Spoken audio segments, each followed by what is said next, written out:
Bond formation. Bond म्हणजे काय? Item वेगवेगळे असतात, त्याला एकत्र बांधून ठेवणारा फोर्स अट्रॅक्टिव्ह फोर्स, त्याला आपण बॉन्ड असं नाव दिलं. त्या बॉन्डमध्ये कंपाऊंडची निर्मिती एलिमेंटपासून होण्यासाठी बॉन्डची आवश्यकता आहे. त्यामध्ये प्रामुख्याची भूमिका जी मांडली ती बॉन्डनं मांडली. मग या बॉन्डमध्ये आपण मागच्या सेक्शनमध्ये आयोनिक बॉन्ड हा एक प्रकार पाहिला. एका ॲटमपासून इलेक्ट्रॉन निघतो आणि दुसऱ्या ॲटमकडे जात असेल त्याला आपण आयोनिक बॉन्ड असं म्हणतो. एक प्रामुख्यानं आपण व्याख्या अशी केली की the bond which is formed by complete transfer of one electron from one atom to another atom is known as a bond. आजच्या सेक्शन मध्ये आपण हा भाग पुढे जात असताना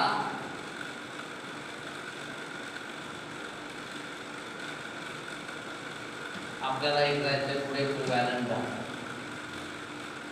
आणि या कोव्हॅलंट बॉन्डचं कॅरेक्टरिस्टिक आपण पाहत असताना प्रामुख्याने लक्षात घ्या. याची व्याख्या देतो आपण चर्चा करूया त्यानंतर. The bond which is formed by sharing of electron is known as covalent bond.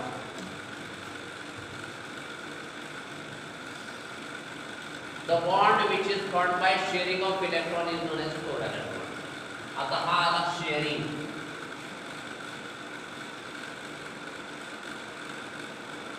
हा तुम्ही मॅथमॅटिक्स मध्ये हा भाग पाहता बघा. भागीदारी हा एक पार्ट असतो. इथे एक शब्द आला शेअर. शेअरचा अर्थ काय होतो? भाग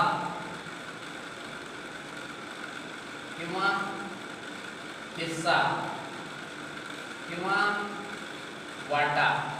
म्हणजे घरामध्ये एखादी वस्तू एखादा पदार्थ खाण्यासाठी आणल्यानंतर आपण जर शेअर करून खाल्ला तर सगळेजण खुश राहतात आणि एखाद्यालाच खाल्ला तर तो समाधानी राहत नाही.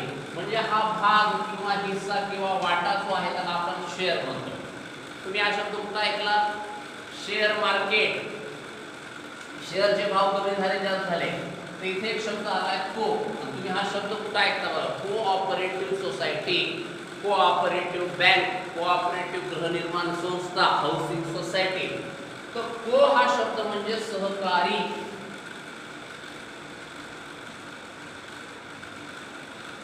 सहकार्य म्हणजे मदत, म्हणजे जो समाजातील सगळ्या घटकांना घेऊन मदत करणारा भाग.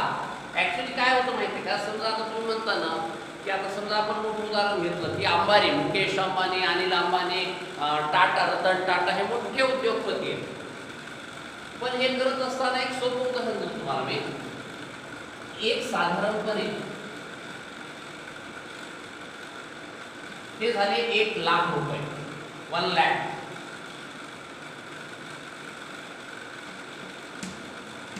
आता एकाला काय करायचं होतं की एकाला जर 1 लाख रुपये टाकून एक भांडवल तयार करायचं आणि त्याला बिझनेस करायचा असता तर 1 लाख रुपये असणं थोडं अवघड आहे. जर याच्यामध्ये काय केलं मी की किती आहे? 10,000 इंटू 10. मी 10 जणांना काय म्हणलं की तुम्ही काय करा, 10,000 हजार मदत करा आणि आपल्याला जो नफा येईल का तो आपण वाटून खाऊ. तर 10 जणांनी मदत केली तर 10 जणांपासून किती तयार होतील? 1 लाख. मग आता तो उद्योग चालू करणं अवघड आहे का? म्हणजे आता या 10 जणांचा त्या उद्योगामध्ये भाग, हिस्सा, वाटा म्हणजे काय? शेअर. आता कळालं काय झालं? शेअर म्हणजे भागीदारी आणि ही भागीदारी महत्वाची हे लक्षात घ्या आता. आणि मग या पद्धतीनं आता काय झालं मात्र की सगळ्यांची मिळून हे झाली. पण आता हे व्यापारी जे आहेत, उद्योजक हे फार हुशार असतात. मग ते टाटा असो, अंबानी असो, कुणी असो, हे काय करतात माहितीये का? एका जिथं उद्योग सुरू करायचं 51% पैसे स्वतःचे टाकतात आणि 49% पैसे शेअर जमा करतात. मग कंपनीचा मालक बघा 1% जास्त झाला फक्त कंपनीचा मालक हा, आणि हे फक्त शेअर होल्डर. नुकसान झालं बघायला होईल ठीक आहे, पण सर्व काही याच्या मनावर निर्णय असतात. अशा पद्धतीने ही शेअर असतो, भागीदारी असते. आणि आज आपल्याला भागीदारी कशाची पाहायची आहे? इलेक्ट्रॉनची भागीदारी पाहिजे. आणि मग आता आपण शेअर हा शब्द चांगल्या पद्धतीने समजून घेतल्याच्या नंतर आता आपण जाऊया स्ट्रक्चरल भागात. एक सोपं उदाहरण देतो. Fluorine molecule. फ्लोरीन हा ऑक्सिजन सारखा राहतो. ऑक्सिजन जसा राहतो तसा हा फ्लोरीन हा F2 राहतो. तर F2 म्हणजे 2 F एकत्र यावं लागतं. मग त्याच्यासाठी 9 नंबरचा हा फ्लोरीन 2,7. आता आयोनिक बॉन्ड मध्ये तुम्हाला कळालं कसं करायचं होतं. मग तशा पद्धतीने मी हा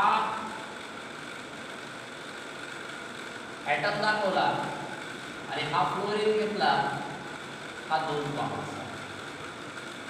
परत एक फ्लोरीन घ्यावा लागेल.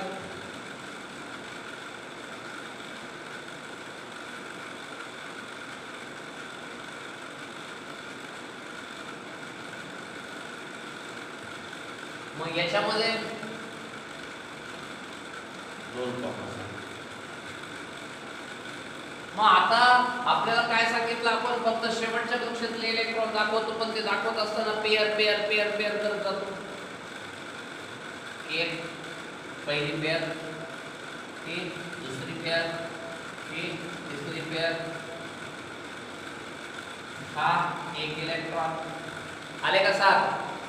आता त्याचे 7 इलेक्ट्रॉन बघा. ही पहिली पेअर, ही दुसरी पेअर, ही तिसरी पेअर. कसं सांगितलं तुम्हाला मी, एकाचा डॉट न दाखवला तर दुसऱ्याचा कशाने दाखवायचा? क्रॉसने. आता आपण काय करायचं लक्षात घ्या. आता आयोनिक बॉन्ड सारखं करूया आपण. हा एक इलेक्ट्रॉन जो आहे त्याने याला दिला. आता मोजा 2 आणि 2 4 आणि 6 आणि हे 2 8. म्हणजे हा फ्लोरीन सॅटिस्फाय झाला, स्टेबल झाला. पण आता याच्याकडे किती उरले? 6. मग हा स्टेबल होणार नाही ना, म्हणजे असं शक्य आहे का? नाही. समजा हा इलेक्ट्रॉन त्याने याला दिला, तर याच्याकडे 2 आणि 2 4 आणि 2 6 आणि 2 8 होतील. त्याच्याकडे 6च. हा स्टेबल झाला, हा स्टेबल झाला. म्हणजे पहिला आपण प्रयत्न करून पाहिला की हा आयोनिक बॉन्ड करू शकतो का? नाही. मग काय झालं, आता जर असं नसेल तर मग भागीदारीमध्ये कसं असतं, एक व्यवसाय सुरू करायचा. आता उदाहरण दिलं मी की एक व्यवसाय सुरू, एक छोटा हॉटेल सुरू करायचं 50,000 रुपये. तर 25,000 याचे, 25,000 त्याचे. एक दुकान घ्यायचं, त्याच्यावर हॉटेल सुरू करायचं, एक गाळा घ्यायचा. तसं मग याला काय करावं लागेल, दोघांना एकत्र यावं लागेल. ही सगळ्यात महत्त्वाची क्रिया. आणि मग भागीदारी करत असताना हा पॉइंट पाहता,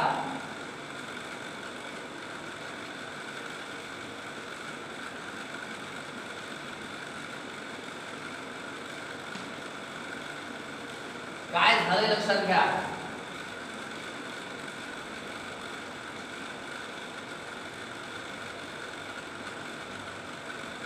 आता हे वेगळं वाटायले. आता भागीदारी म्हणजे हे वेगळे होते. आता भागीदारी करण्यासाठी त्याला जवळ यावं लागेल ना. आणि मग याचा एक इलेक्ट्रॉन, याचा एक electron. Atom number 1, atom number 2. आता बाकी नंतर बघूया आपण. पहिले आपण लक्षात घ्या ॲटम नंबर 1 कडे 2 आणि 2 4 आणि 2 6 7 आणि 8. 1 नंबरचा ॲटम स्टेबल झाला निश्चित स्वरूपात. आता 2 नंबर कडे या. 2 2 4 2 6 7 8. 2 नंबरचा झाला, बिलकुल झाला. 2,8 2,8 झाले. आणि हा जो बॉन्ड तयार झाला, हा बॉन्ड म्हणजे कोव्हॅलंट बॉन्ड. त्याने काय केलं, तुझा एक इलेक्ट्रॉन, माझा एक इलेक्ट्रॉन, तुझे 10,000 माझे 10,000. आणि म्हणून जो बॉन्ड शेअरिंग तयार झाला तो कोव्हॅलंट बॉन्ड. आणि हा बॉन्ड अशा पद्धतीचा हा इकडे लक्ष द्या. आता ही रेष दाखवत्या, याच्यामध्ये याचा एक इलेक्ट्रॉन, याचा एक इलेक्ट्रॉन. आला का लक्षात? हा बॉन्ड कसा तयार झाला एकदा आपल्याला कळालं की ओके आहे. ठीक आहे. आणि मग इथे शेअरिंग ऑफ इलेक्ट्रॉन तयार झाला हा बॉन्ड, आणि अशा पद्धतीनं तुम्ही असा हा सिंगल बॉन्ड जो आहे हा तयार केला. तुमच्या एक लक्षात आलं असेल, एक सिंगल बॉन्ड साठी याचा एक इलेक्ट्रॉन, त्याचा एक इलेक्ट्रॉन लागणार. म्हणजे एक बॉन्ड म्हणजे किती इलेक्ट्रॉन? 2. हे फार महत्त्वाचं आहे. 12वी पर्यंत हा भाग तुम्हाला लक्षात ठेवायचा. एक बॉन्ड म्हणजे किती इलेक्ट्रॉन? 2. मग 2 बॉन्ड म्हणजे 4. मग आता एक अतिशय महत्त्वाच्या पॉइंटचा नुसार आपण हा भाग जात असताना एक डबल बॉन्ड कसा तयार होतो सांगतो आता मी. हा किती नंबरचा? 9. आपण हा ऑक्सिजन घेऊया. 8 नंबरचा ऑक्सिजन, 2,6. ठीक आहे. मग आता ऑक्सिजन घेतल्याच्या नंतर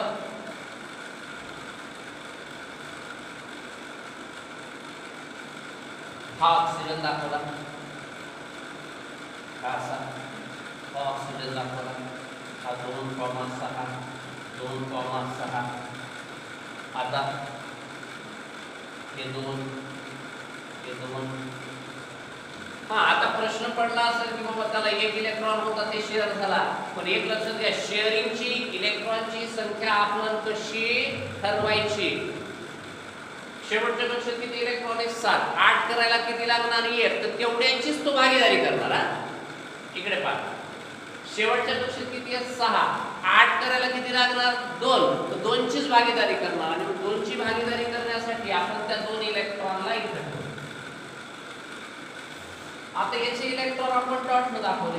2 हे 2 हे 2. मग आता शेअरिंग किती होणार माहिती आहे का? 2 इलेक्ट्रॉन.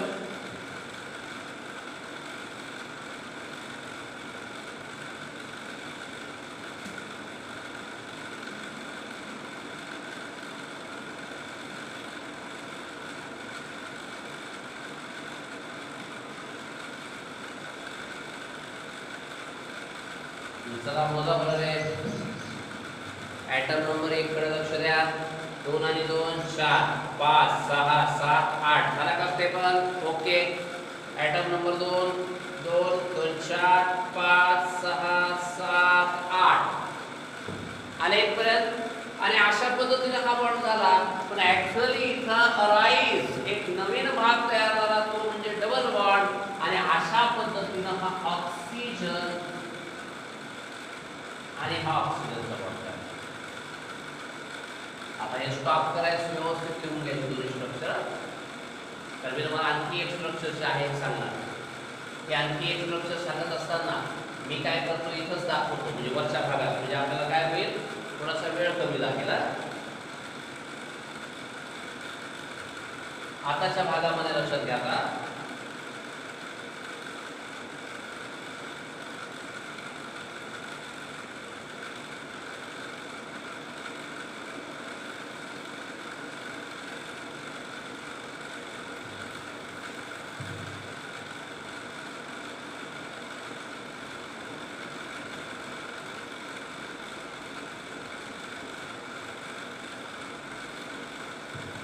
एक छान आणि सुंदर उदाहरण सांगतो बा तुम्हाला. म्हणजे आजचा हा पॉइंट आपला सगळा क्लिअर होऊन जाईल. आणि ते उदाहरण आहे नायट्रोजन N2 मॉलिक्यूल जो आहे तो. 7 नंबरचा नायट्रोजन आहे 2,5. काय सांगितलं? शेवटच्या कक्षेत 5. 8 करण्यासाठी किती लागणार? 3. म्हणजे भागीदारी कितीची? 3 इलेक्ट्रॉनची. हा नायट्रोजन, हा नायट्रोजन, हे 2 आणि हे 3. भागीदारी करायची समोर ठेवा ना.